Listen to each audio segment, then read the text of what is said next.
Her young daughter vanished during a simple horseback ride in the woods, disappearing without a trace as if the forest had swallowed her whole.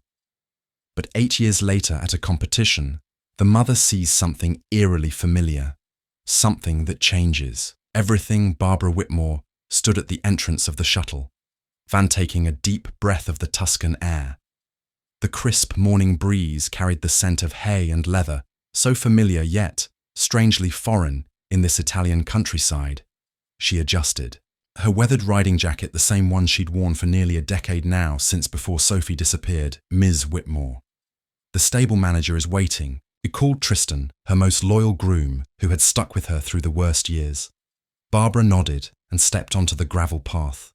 Around her, the grounds of Siena's prestigious equestrian centre buzzed with activity. Riders from across the globe led magnificent horses, while sponsors and judges congregated in small groups speaking in animated tones.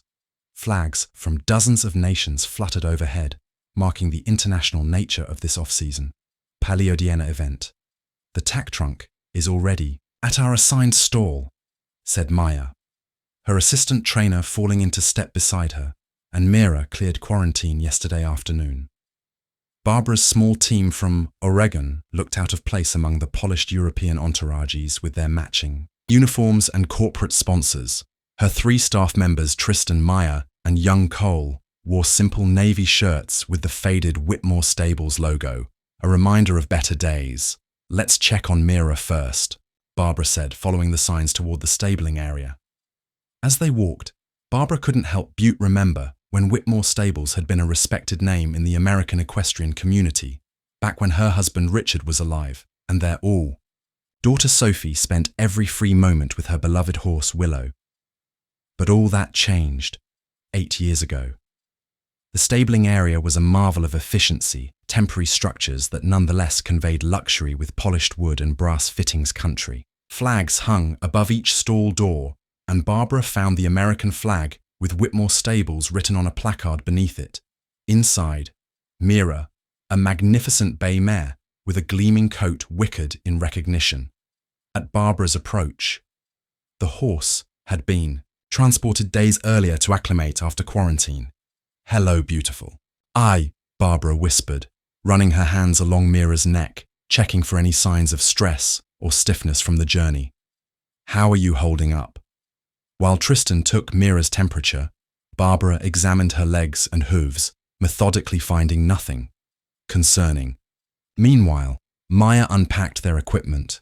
The custom saddle imported from England that cost Barbara more than she could afford, the bridle with its handcrafted stitching grooming supply soils, and their competition attire. "She's perfect," Tristan confirmed. "Temperature normal, hydration good." "Let's walk her," Barbara decided. "Get her moving after all that standing around."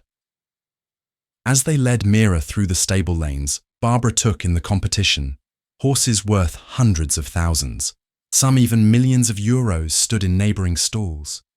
Their handlers spoke in various languages, creating a symphony of international equestrian excellence. Barbara fought back the familiar tightness in her chest. This event was her last chance to save Whitmore Stables. For 8 years since Sophie and Willow vanished without a trace, the farm had been Barbara's burden rather than her passion. Financial struggles mounted as she lost the will to maintain the business that had once brought her family such joy. Only in the past year had she found the strength to face reality. Without major investment or sponsorship, Whitmore Stables would fold within months. Then came the letter, an invitation from the European Equestrian Federation offering grants to selected American breeders. The all-expenses-paid trip to Siena included flights, accommodation, horse transport, and the opportunity to compete for prestigious breeding partnerships that could revitalize her business. Barbara didn't fully understand why they had selected her modest farm, but she hadn't been in a position to question the blessing. As they turned a corner in the stable complex, Barbara noticed a young blonde girl brushing down a Palomino horse. The girl couldn't have been more than 14 or 15. Sophie's age when she disappeared, her movements were efficient yet gentle as she braided the horse's mane with practiced fingers. The girl caught Barbara's gaze and smiled warmly. Barbara smiled back automatically, though her heart ached.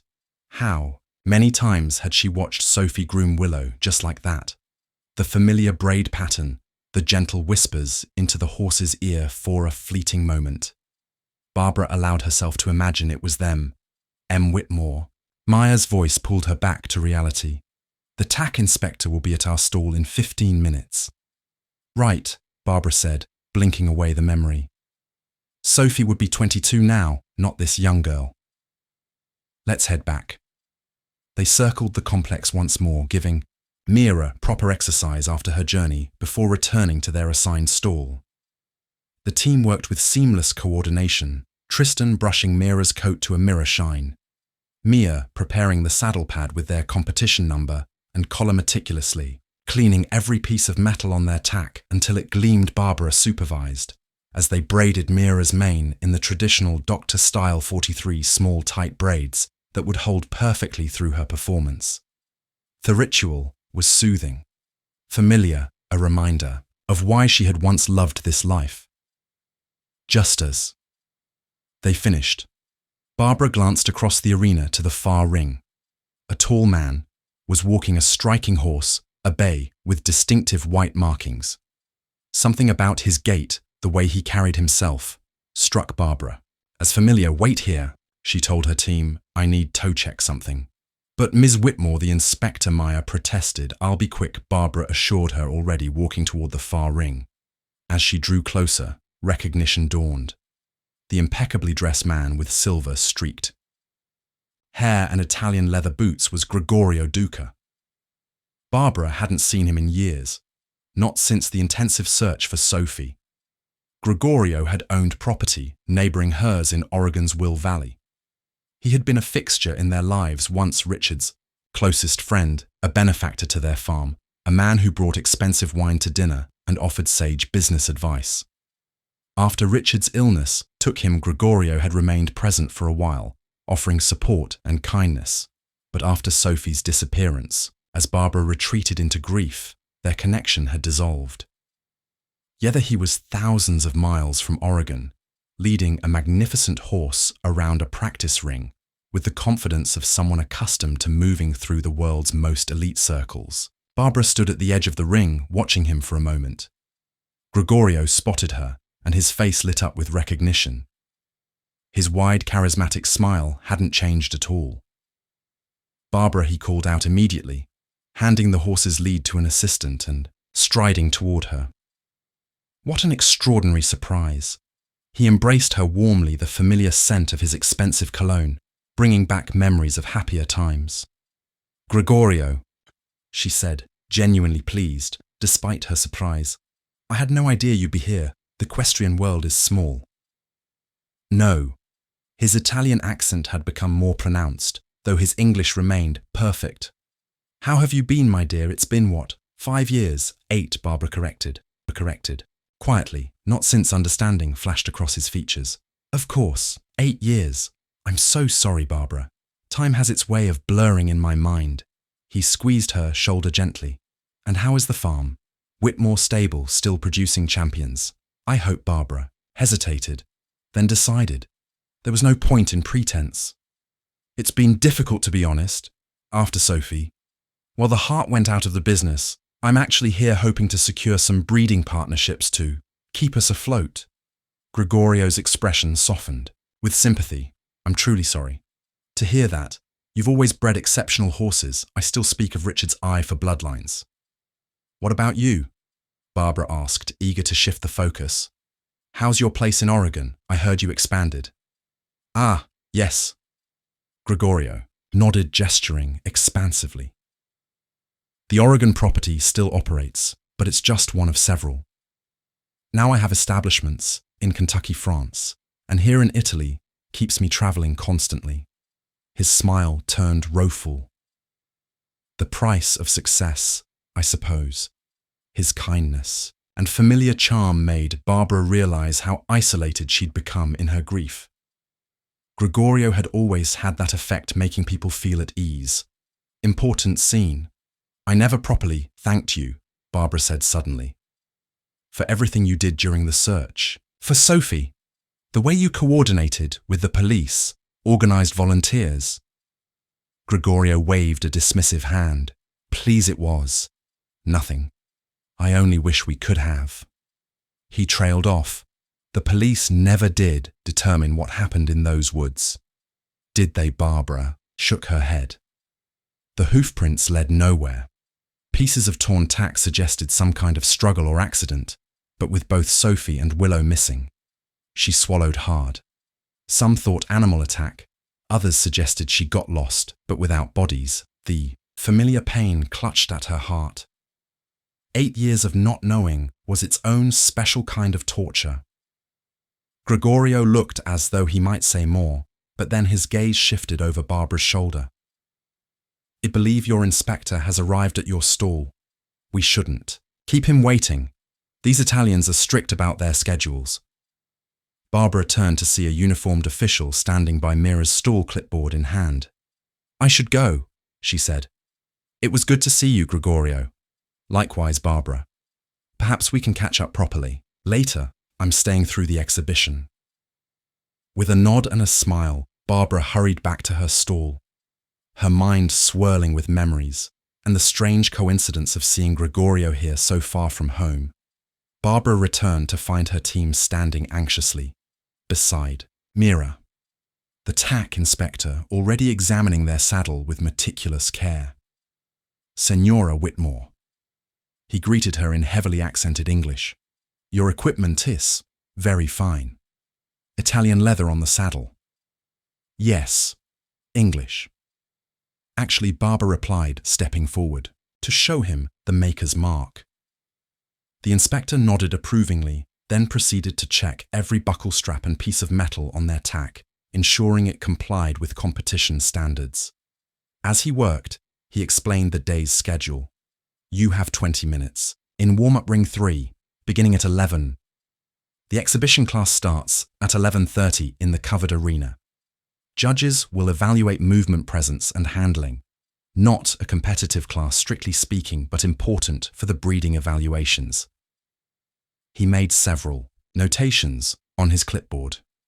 Your papers are in order. Good luck, Senora. After he left, Barbara huddled with her team to discuss strategy. Due to her persistent sciatica, a painful reminder of a fall she'd taken shortly after Sophie's disappearance. Barbara no longer rode in competitions. Maya would be in the saddle today. A responsibility the young woman took very seriously. Remember, this isn't about winning ribbons, Barbara reminded her. The judges are looking for breeding quality, bone structure, movement, temperament. Let her move naturally so they can see her true gait. Maya nodded, already dressed in her tailored show jacket and pristine white breeches. I'll keep the warm-up light just enough to loosen her up without tiring her. They led Mira to the designated warm-up ring, where Maya mounted with practiced grace. As she began to walk the mare in large circles, Barbara stood at the rail, watching with a critical eye around them. Other horses and riders executed complex movements, extended trots, collected cane as half-passes that showcased years of training. Judges and potential sponsors wandered between the rings, making notes and discussing the merits of various horses in hushed tones.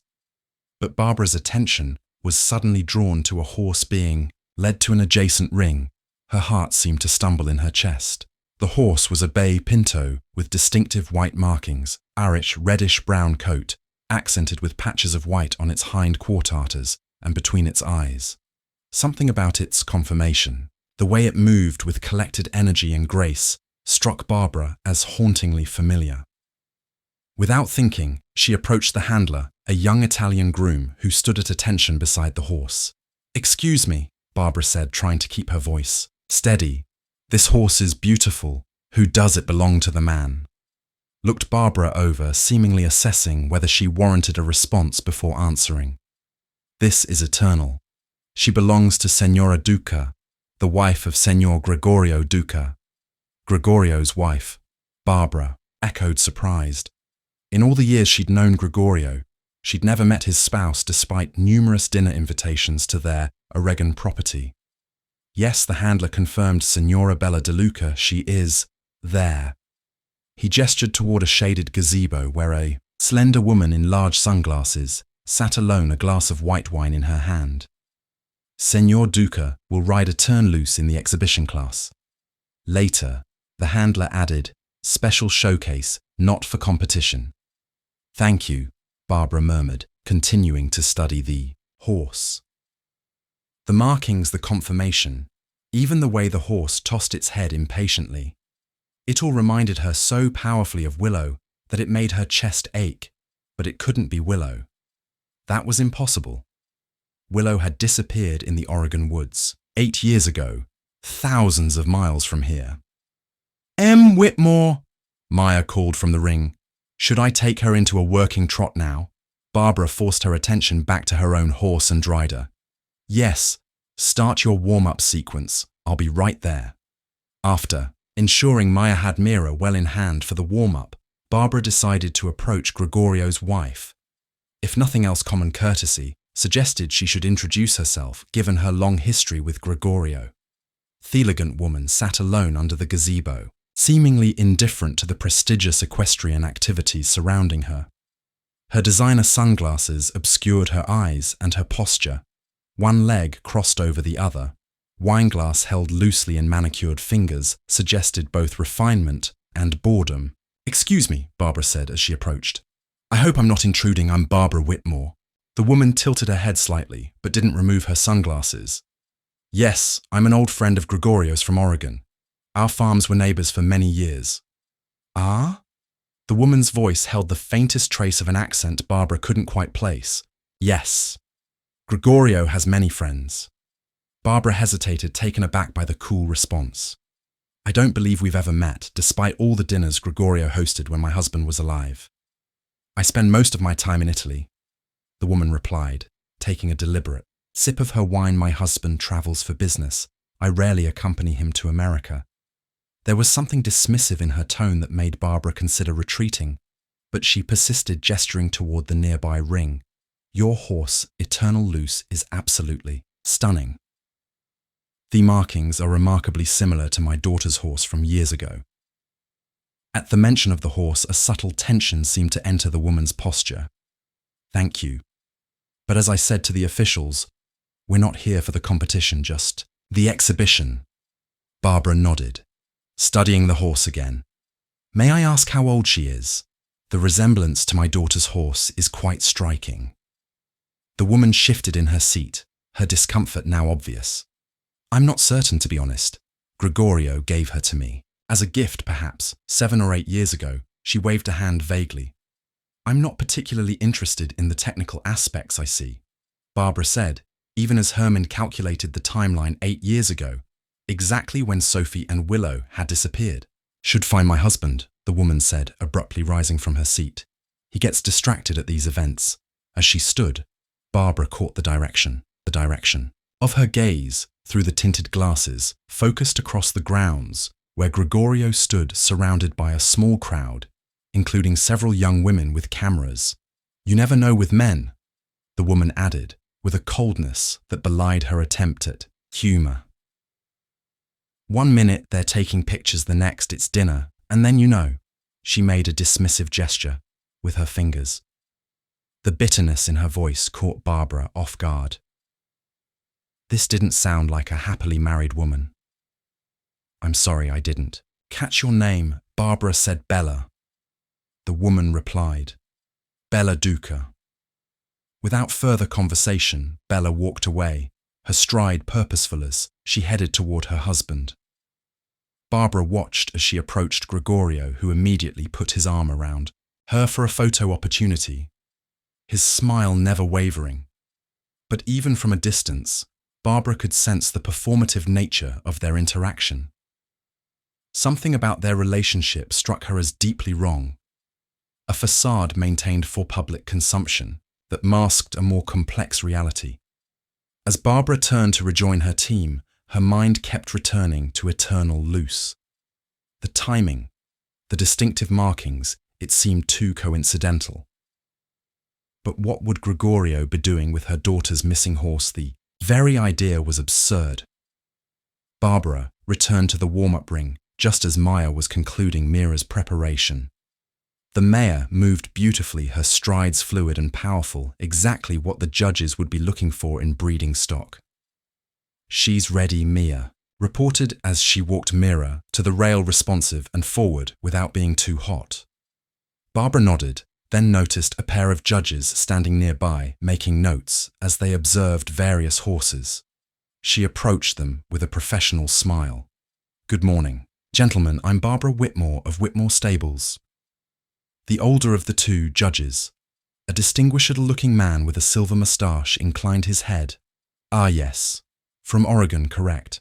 We were just admiring your mare. Thank you.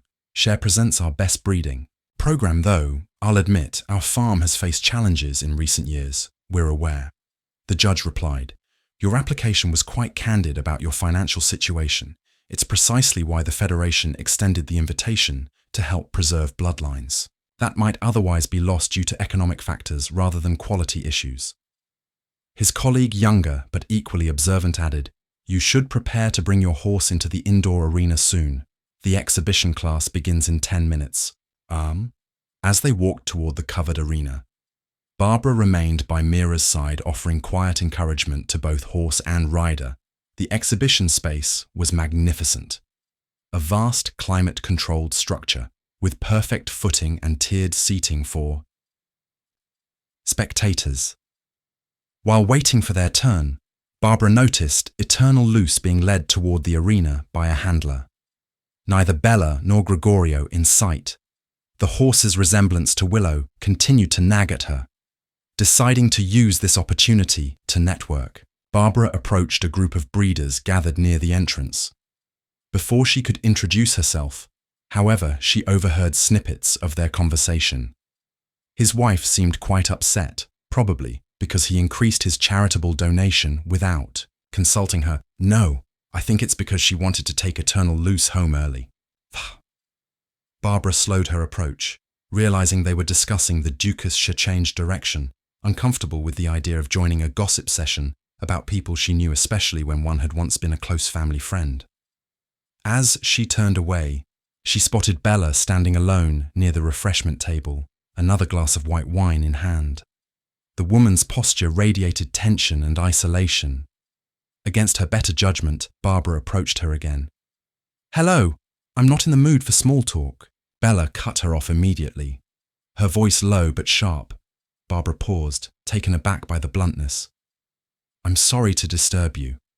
Something in her tone must have conveyed genuine empathy, because Bella's rigid posture softened slightly. "No, I apologize, that was rude," she sighed. "These events drain me. All these people, all the performance of it all, I understand." Barbara said, "I've never been comfortable with the social aspects of the equestrian world either. My daughter was always the natural, charming judges making friends with competitors." The mention of Sophie brought a familiar pang, but Barbara found herself continuing. "She disappeared 8 years ago. We never found her." Bella removed her sunglasses, revealing tired eyes that held genuine sympathy. "I'm sorry. That's unimaginable." The moment of connection seemed to break through Bella's defensive wall. She took a large sip of wine, then said, "Gregorio forced me to come today. He knows I hate these events, the media attention, the fake smiling." Fee, she leaned closer to Barbara. "But this morning he insisted, kept saying, I needed to bring Eternal Loose claim, her as my own." Barbara's interest sharpened. "What do you mean, claim her as your own?" Bella glanced around, then lowered her voice. "If I tell, are you something you must promise not to repeat it?" When Barbara nodded, she continued. "Eternal Loose isn't even my horse. I have my own mare Nena at our estate, but Gregorio insisted I present this one as mine today. Said something about showcasing our collection and how the horse is too exceptional to keep hidden away." Barbara's mind raced with implications. Why would Gregorio lie about the ownership of a horse? And why did that horse look so much like Willow? Before she could formulate a careful response, Bella grabbed her arm. "Come with me, I need air." She finished her wine in one swift motion. Everyone thinks marrying money means freedom, but it's just a different kind of cage. The property, the income, it all comes with strings. Look at all this. Her voice dropped even lower. Sometimes I think I should just divorce him and be done with it. Without waiting for an answer, she pulled Barbara away from the exhibition hall into the bright Tuscan sunshine. Outside the exhibition hall, Bella moved with surprising purpose for someone who had consumed at least 2 glasses of wine in a short time. She paused at a refreshment table to claim yet another glass, then reached into her designer purse and extracted a small pill. "Just my medication," she explained. Catching Barbara's concerned glance, "Lorazepam doctor's orders, helps with." She waved her hand vaguely. "All of this." She swallowed the pill with a sip of wine, then gestured for Barbara to follow. "Come, I want to show you something." They walked along a winding path that led away from the main exhibition area toward a section marked with double VIP credentials and additional security. Bella nodded to the guards, who clearly recognized her, and allowed them to pass without question. The exclusive area featured private viewing boxes and luxury stabling for horses belonging to the wealthiest owners and sponsors. Bella led Barbara along the perimeter, then suddenly pulled her behind a decorative hedge. "Look, there!" she whispered, pointing toward a secluded stable entrance. Barbara appeared around the foliage and felt her breath catch. Gregorio stood in conversation with the young blonde girl Barbara had noticed earlier, the one brushing the Palomino horse. Up close, Barbara could see the girl was even younger than she'd first appeared, perhaps just 15. Gregorio's body language was unmistakable. One arm propped against the stable wall beside the girl's head, leaning down to speak to her with an intimacy that made Barbara's skin crawl. "That can't be legal," Barbara whispered, horrified. "She's clearly underage." Bella laughed bitterly. "This is Italy. Age of consent is different here. Besides, who would challenge Gregorio Duca, the great philanthropist, the job creator, the savior of struggling communities?" Before Barbara could respond, Bella tugged her away. "Now, you understand why I hate him," she muttered as they retreated down the path. "Let's go back before they see us." Barbara's mind raced as they returned to the exhibition hall. The implications of what she'd witnessed, combined with the strange coincidence of Eternal's resemblance to Willow, created a disturbing picture she wasn't sure how to process. Should she report Gregorio to the event organizers, to the police? But what would she say that he was speaking too closely with a young girl, that his horse resembled one that disappeared in America 8 years ago, that his wife, who seemed unstable and possibly over-medicated, made vague accusations? As they re-entered the hall, Bella veered toward the stall where Eternal Loose stood. The horse's ears pry-cricked forward as they approached, and Barbara was struck again by the familiar way it tossed its head, exactly as Willow used to do. "You said this horse reminds you of your daughters," Bella said abruptly, "the one that disappeared." "Yes," Barbara replied. "The markings are extraordinarily similar." Bella ran her hand along the horse's neck with detached affection. "You're the only person who's approached me today with genuine conversation rather than social obligation." She turned to Barbara with sudden intensity. "I like you. You brightened what would have been another miserable day of pretending." Before Barbara could respond, Bella announced, "The horse is yours." "What?" Barbara stared at her in confusion. "Eternal Loose, I'm giving her to you. Consider it a gift between friends." Barbara shook her head, stunned by the extraordinary offer I can't possibly accept. "You said the horse is not yours. I don't care." Bella's smile